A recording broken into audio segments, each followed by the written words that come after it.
Welcome, soul visionaries and potential soul visionaries. I'm your host, Sherrod Cohen, and you are now rocking with the Soul Vision Powercast, a place where we keep it unfiltered and raw. We talk about anything from porn to politics. We'll even talk about that shit you might have heard or you even saw.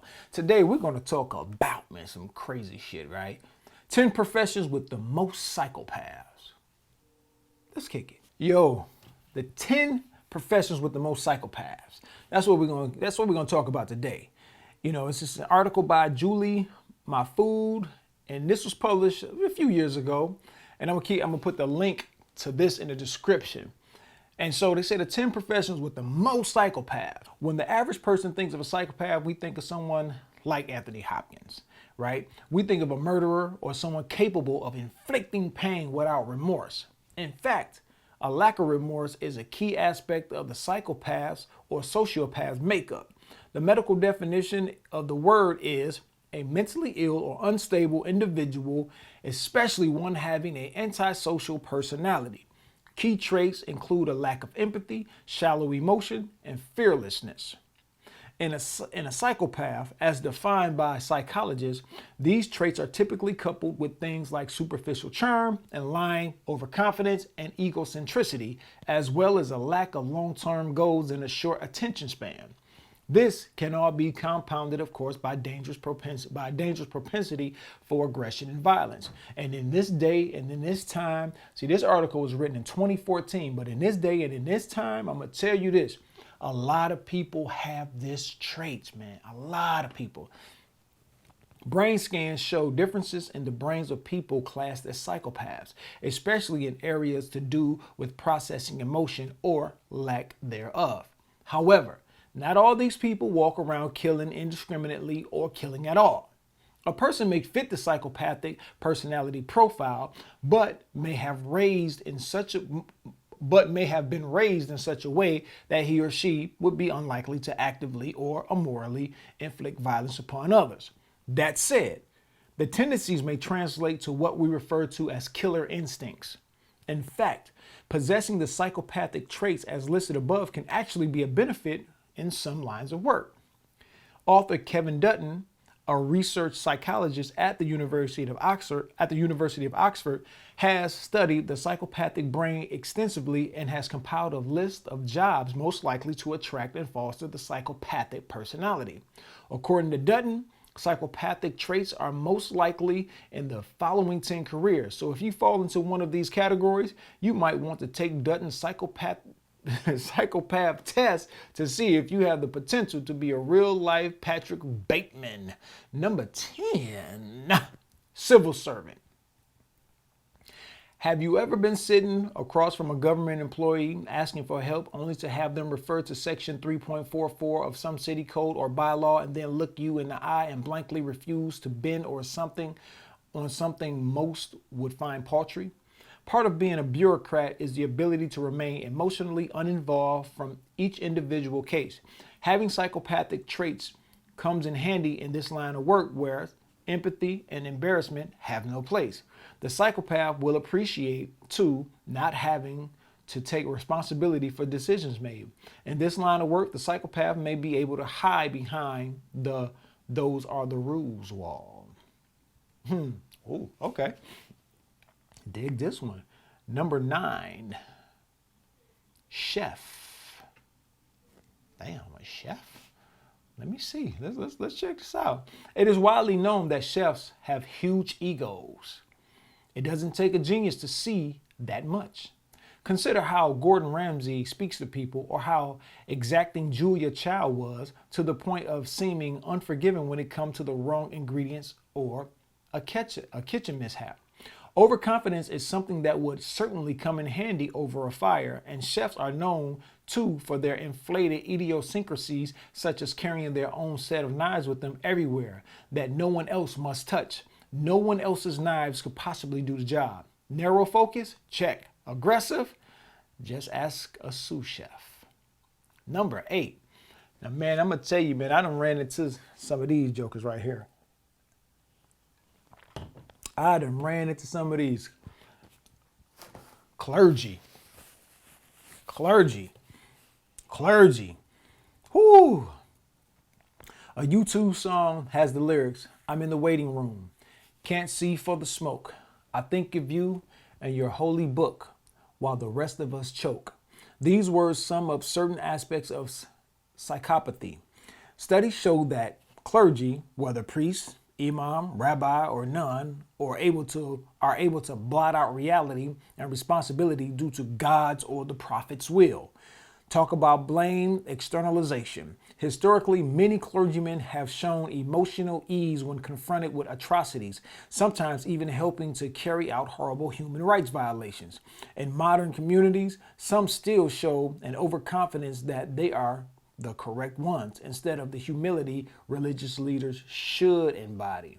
Oh, I see. And this one right here, and we could all agree on this one. Police officer is number 7.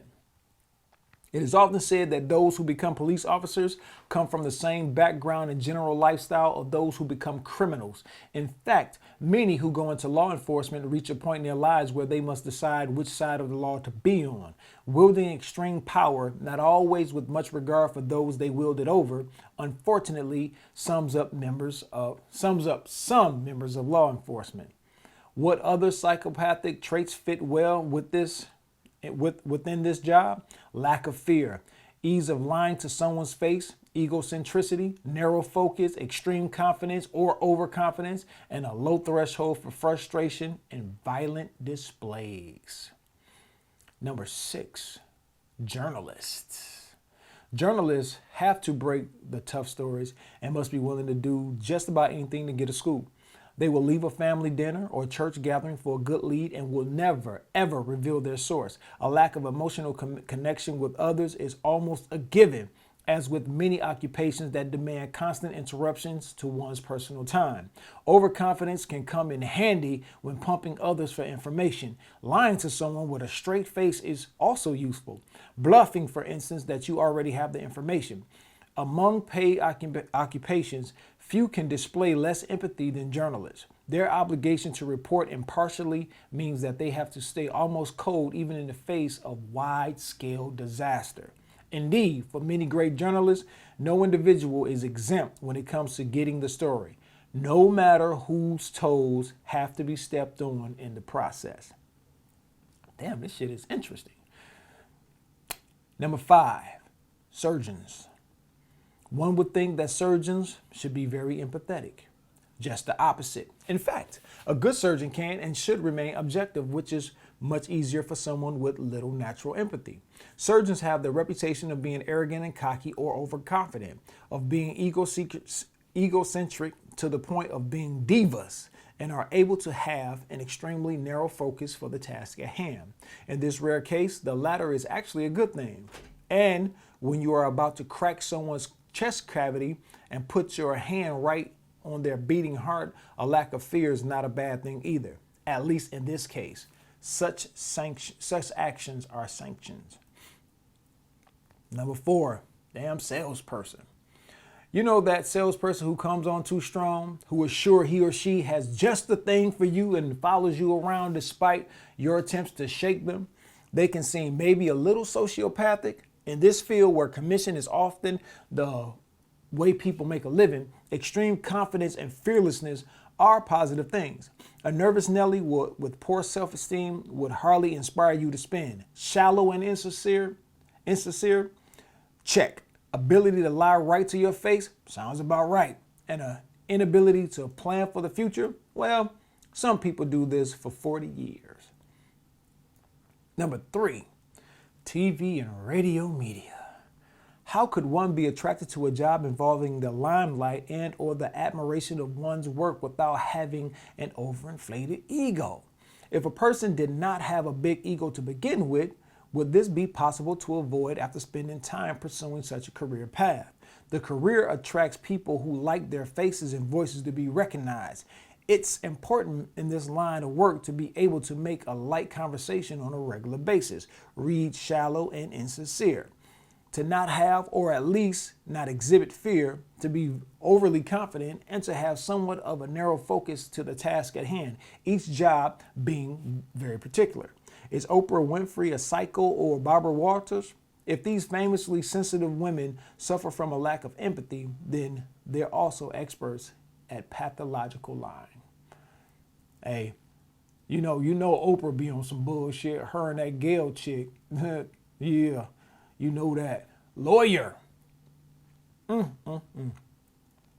Lawyers have a bad rap since time immemorial. Since seen by many as the underbelly of the professional world, albeit a necessary underbelly, these people are often described as being cold and slimy. The cold part fits with psychopathic tendencies, at least. To regularly be in a position of defending the guilty, one would need a certain lack of empathy.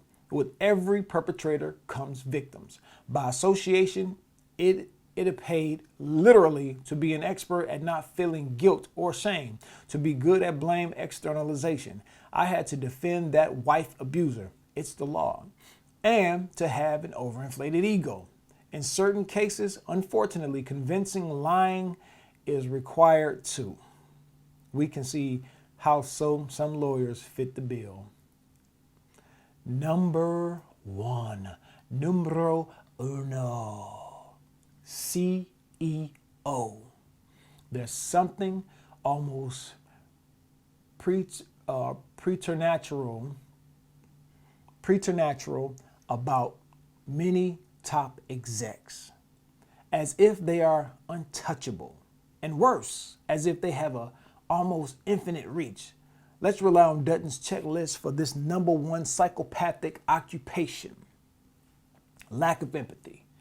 Often, ability to hide this lack of empathy through outright lying, superficial charm, and insincerity. Definitely. Lack of remorse goes without saying. Lack of taking responsibility. This is what many a CEO will say the little guy does, i.e. themselves displaying classic blame externalization. Overconfidence? Why not? Remember that long reach, low tolerance to frustration, and a parasitic lifestyle. We're not saying this profile matches every CEO out there, but studies show it hits close to the mark for many. Man, that's some good shit, man. You got to realize, certain people take certain occupations because, they're their character traits, and, they something that interests them and it draws them to them. They say some fields of work don't pick you. You don't pick it, it picks you. Look, hey, thank you all, man, for listening. Hit that like button for me. Hit the subscribe button to become a soul visionary if you're not already one. And then if you want some of your partners or your sisters or whatever, your brothers, your sisters, your cousins, whatever, hey, man, share this content, man, so we can grow this community. We're trying to grow. We're trying to get the numbers up. We're trying to grow because I love having these open conversations just about anything. Peace.